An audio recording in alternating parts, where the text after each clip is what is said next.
కానీ ఇక్కడ సీఎం హోదాలో ఆయన చాలా పెద్ద మాట అన్నారు మీరన్నట్టు. బీఆర్ఎస్ ఓట్ బ్యాంక్ మొత్తం ట్రాన్స్‌ఫర్ అయిపోయింది. కొంతమంది నాయకులు పరోక్షంగా పనిచేశారని చెప్పేసి చాలా పెద్ద మాట అన్నాడు. దానివల్ల అంటే బీజేపీకి ఇప్పుడు నష్టం చేకూరే అవకాశం లేదంటారా? అట్లా ఏం కాదండి. ఇప్పుడు ఓటర్లు అనే వాళ్ళు ఏ పార్టీకైనా కొద్దిమందే ఉంటారు. అవును. ఒక ఊరు తీసుకుంటే ఊళ్ళో కాంగ్రెస్‌కో కొంతమంది, బీజేపీకో కొంతమంది ఉంటారు. వాళ్ళు స్టెబిలిటీ ఉంటారు. కానీ ప్రజలు స్టెబిలిటీ ఉండరు ఓటు. ఎలక్షన్ బట్టి మారుతుంటారు. అవును. ఎలక్షన్ బట్టి ఇప్పుడు నీకు బీఆర్ఎస్‌కి ఇక్కడ వేసిన ఓటు ఈసారి మాకేసిందంటే బీఆర్ఎస్ పార్టీ వేయించినట్టు కాదు. అవును. అది ప్రజల ఇష్టం. అంటే నువ్వు ప్రజాస్వామ్యం మీద నీకు నమ్మకం లేదు. ప్రజల యొక్క ఆలోచన మీద నీకు నమ్మకం లేదు. ప్రజలు మాకు ఓటేసిండ్రు. బీఆర్ఎస్ ఓటేది. ఇప్పుడు బీఆర్ఎస్కి వచ్చిన ఓట్లన్నీ బీఆర్ఎస్ కార్యకర్తల వాళ్ళు, బీజేపీకి వచ్చిన ఓట్లన్నీ బీజేపీ కార్యకర్తల, నీ కాంగ్రెస్కి వచ్చిన ఓట్లన్నీ కాంగ్రెస్ కార్యకర్తల. అట్లా ఉండదు కదా. ఉంటుందా మీరు చెప్పండి? డెమోక్రసీలో ప్రజలు ఓటేస్తారు. అవును. కార్యకర్తలు కొద్దిమంది కార్యకర్తల ఓట్లతో గెలవం మనం. అవును. కార్యకర్తలు ఆర్గనైజ్ చేస్తారు. అవును. మరి అట్లాంటప్పుడు ప్రజల యొక్క అభిప్రాయం ఎన్నిక మారుతుంది కదా. గా మాత్రం కూడా రాజకీయ తెలివి లేకపోతే ఎట్లా? నేను అడుగుతానా? అవును. ఇప్పుడు వేసిన వాళ్ళు మళ్ళీ కాంగ్రెస్కి వేసిన వాళ్ళు మళ్ళీ అంతమంది వేస్తారా నీకు? అవును. అంటే వాళ్ళు ప్రజలు పార్టీ మారినట్ట. అంటే పార్టీకి ఓటర్కు ఉన్న తేడా తెలియదు వీళ్ళకని నేను అంటున్నా. పార్టీ వేరు, ఓటర్ వేరు. ఓటర్ అనేవాడు ఎప్పుడు కూడా ఆ నాయకత్వాన్ని, ఆ పార్టీని, ఆ ప్రభుత్వాన్ని, వాళ్ళ ఇచ్చే హామీలను, ఆ పెర్ఫార్మెన్స్ చూసి ఓటేస్తాడు. ఇక్కడ మాకు ఓటేషన్ అంటే బీజేపీ పెర్ఫార్మెన్స్, మా క్యాండిడేట్, మా ప్రధానమంత్రిని చూసి మాకు ఓటేషన్. వాళ్ళంతా బీఆర్ఎస్ కార్యకర్తలు కాదు, బీఆర్ఎస్ పర్మనెంట్ కాదు. నీ కాంగ్రెస్ ఓటర్ కూడా మొన్న వేసినోడు మాకు వేసిండు. అది కూడా చెప్తున్నా. అంటే నువ్వు ఓటు వేయించినావు మాకు కాంగ్రెస్ వాళ్ళను? నీ కాంగ్రెస్ ఓటర్లు మాకు వేసి నేను చెప్తున్నా, పేరు చెప్పండి చెప్తా.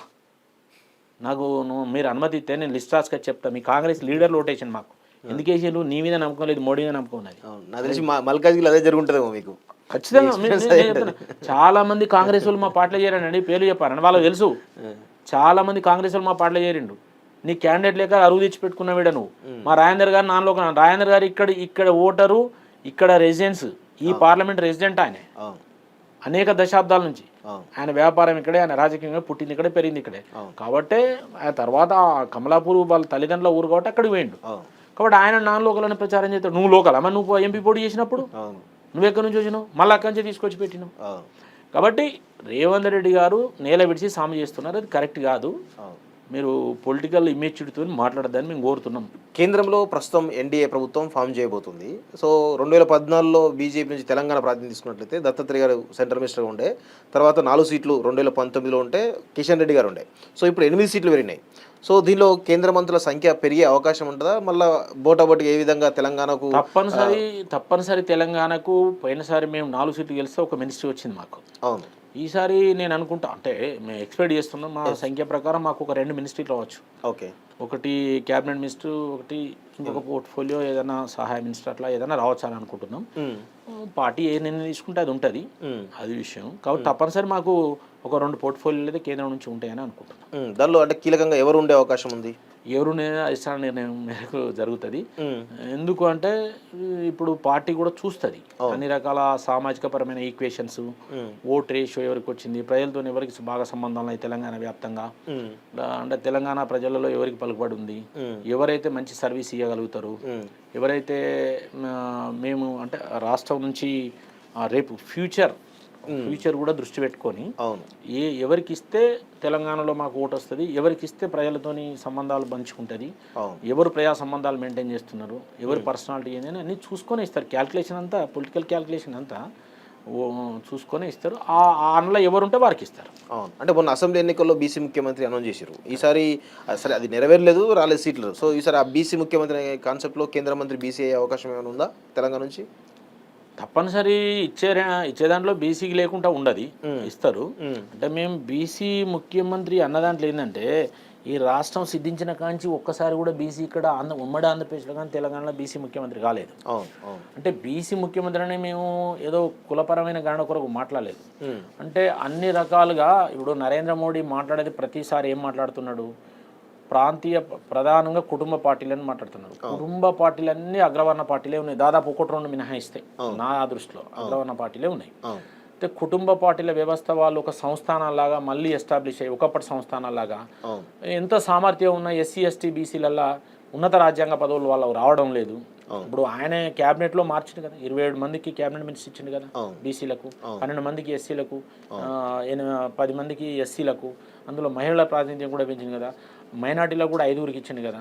అయితే ఆయన అన్ని సామాజిక వర్గాలు ఎఫిషియన్సీగా ఉండి, నాయకత్వం ఎఫిషియన్సీగా ఉండి, సామర్థ్యం ఉన్న వాళ్ళకు, ప్రతిభ ఉన్నోళ్ళు వాళ్ళు ఉన్నత రాజ్యాంగ పదవుల్లో ఉండాలనేది నరేంద్ర మోడీ గారి కోరిక. తద్వారా ప్రజలకు లాభం జరుగుతుంది. ఎఫిషియన్సీ ఉన్న వాళ్ళు వస్తే ప్రజలు మంచి సర్వీస్ ఇస్తారు అనేది ఉన్నది. ఆ బేస్లో ఇవాళ ఇక్కడ కూడా ఆ యొక్క సోషల్ ఇంజనీరింగ్ అనేది ఉంటుంది. ఆయన దేశవ్యాప్తంగా సోషల్ ఇంజనీరింగ్ పాటిస్తుంటే ఇక్కడ కూడా పాటిస్తారు. ఎవరు పాటించలే. ఇవాళ కాంగ్రెస్ పార్టీకి రేవంత్ రెడ్డి మాట్లాడితే ఉండాలి, ఒకటే ఫ్యామిలీ కదా ఇప్పటిదాకా పరిపాలించుకుంటూ వచ్చేది. నీకు స్వతంత్రం వచ్చినా నెహ్రూ ఫ్యామిలీనే కదా, వాళ్ళ వారసులే వస్తాను కదా. ఆయనకి ఏ సామర్థ్యం లేకుండా ఆయన చుట్టే మీరు తిరుగుతాను కదా, రాహుల్ గాంధీ, సోనియా గాంధీ, ఇంకా లేదా ప్రియాంక గాంధీ అని. అంటే ఎవరు లేడా దేశంలో మరిగా? ఇప్పుడు వాజ్పేయి తర్వాత మోడీ వచ్చిండు, మోడీ తర్వాత ఇంకెవరో వస్తారు, కానీ మాకైతే లేదు కదా. కాబట్టి ఈ కుటుంబ పాలన, వారసత్వ పాలన, ఫ్యూడలిజము, నియంతృత్వము, అవినీతి ఇవి పోవాలని కదా కోరుకునేది. అలాంటప్పుడు కేసీఆర్ దగ్గర ఇప్పుడు ఎంతోమంది ఉన్నా కూడా సామర్థ్యం ఉన్నా రాజేంద్ర గారు బయటకి ఎందుకు వచ్చిండు? ఆయన సామర్థ్యంతో పనిచేస్తున్నాడు కాబట్టి ఈయన పోటీ అవుతాడని వెళ్ళగొచ్చిండు. కాబట్టి బీజేపీలో అది ఉండదు. బీజేపీలో ఎవరైతే ప్రతిభావంతులు ఉంటారో వాళ్ళకి అవకాశం ఉంటుంది. ఈ కాంగ్రెస్లో ఉండదు. కాంగ్రెస్లో వాళ్ళ ఆశీర్వాదం ఉంటుంటుంది, కానీ బీజేపీలో అట్లా ఉండదు. సామర్థ్యం ఉన్న వాళ్ళకి ఉంటుంది.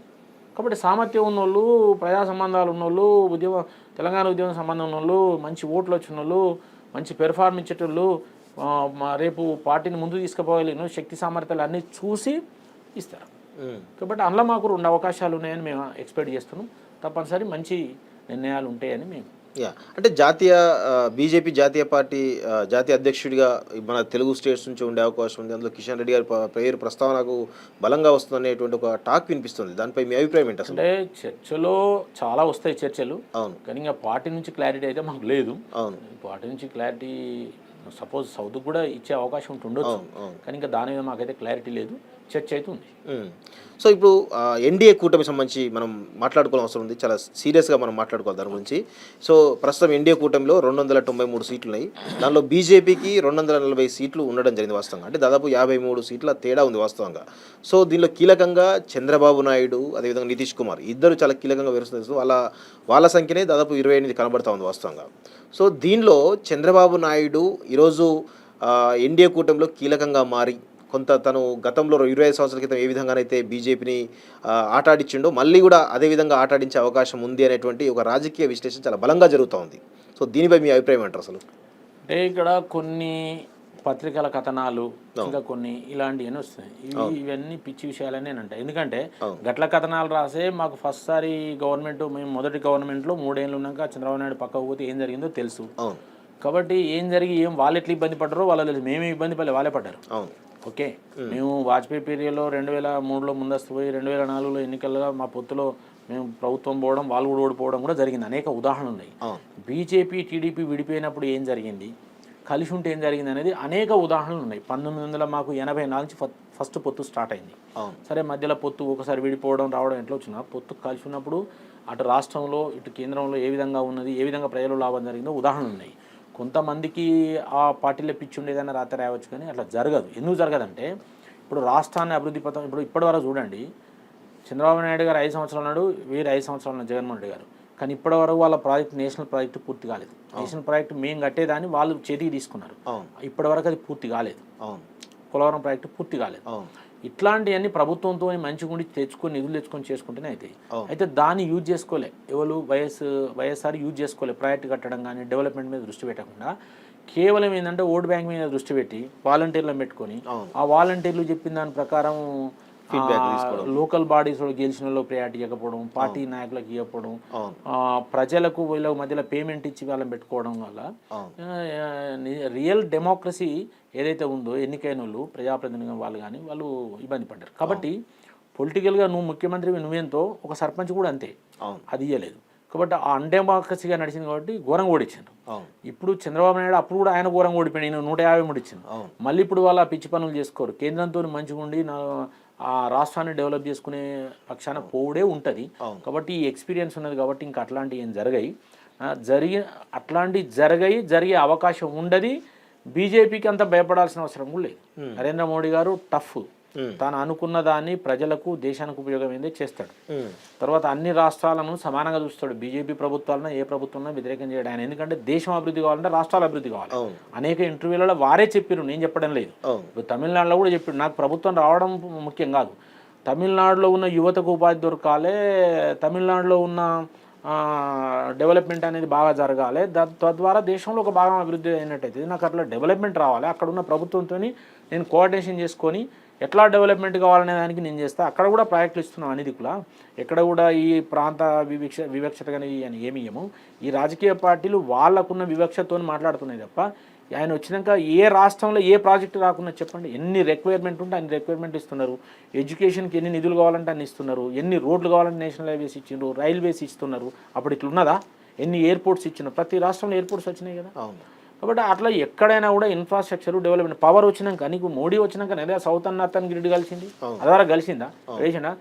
9,000 కోట్లు పెట్టి ఒకటి, 24,000 కోట్లు పెట్టి ఒకటి విజయవాడకు గ్రిడ్ కలిపిండు.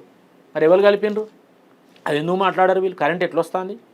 వీళ్ళు ఏమైనా జనరేషన్ ప్లాంట్లు పెట్టి ఉత్పత్తి చేసి వస్తాయి కదా. నార్త్ సౌత్ కలిపితే నార్త్ నుంచి మనకున్న మిగులు ఇక్కడికి వస్తే నీకు రేట్లు కంట్రోల్కి వచ్చినాయి, నీకు సఫిషియెంట్ విద్యుత్ వచ్చింది. తర్వాత నీకు రిఫార్మ్స్ను వ్యతిరేకిస్తున్నారు వాళ్ళు. నువ్వు కరెంట్ ఇవ్వవు, రిఫార్మ్స్ని ఎందుకు వ్యతిరేకించాలి?